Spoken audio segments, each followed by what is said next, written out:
जय श्री कृष्ण। जो આપણે ચંતારી લઈ લીધી છે પીળા કલરની, ગોલ્ડન કલરની, અને આપણે બે કલરના દોરા લઈ લીધા છે અને કાપડ સરસ મજાનું ફિક્સ કરી લીધું। આપણે ચતારીવાળી બુટ્ટી બનાવવાની છે।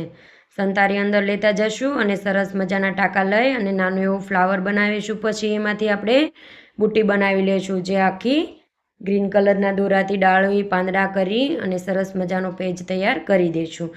મારો આ વિડીયો તમને પસંદ આવે લાઈક કરજો, શેર કરજો, ચેનલને સબસ્ક્રાઈબ કરજો, વધુમાં વધુ પ્રેમ આપજો મારા આ વિડીયોને। તમને કેવો લાગે છે સંતારીવાળો વિડીયો કમેન્ટ જરૂરથી કરજો। જો આપણે બધા ટાંકા લઈ લીધા છે, સરસ મજાની 6 ટાંકા લઈને ફૂલ બનાવી લીધું છે અને નીચે આપણે ગાંઠ લગાવી દઈશું, જે આપણે જરૂરી છે, નહીંતર આપણા ટાંકા નીકળી જાય। વચ્ચે આપણે ઘાટો ગુલાબી કલરથી સરસ મજાનો મોતી દાણો પાડીશું। જો કેવો સરસ લાગે છે, ઘાટો અને આછો કલર બેઉ કલર લઈ લીધા। હવે આપણે ગ્રીન કલરથી ડાળ બનાવીશું અને પાંદડું બનાવીશું એવી રીતના।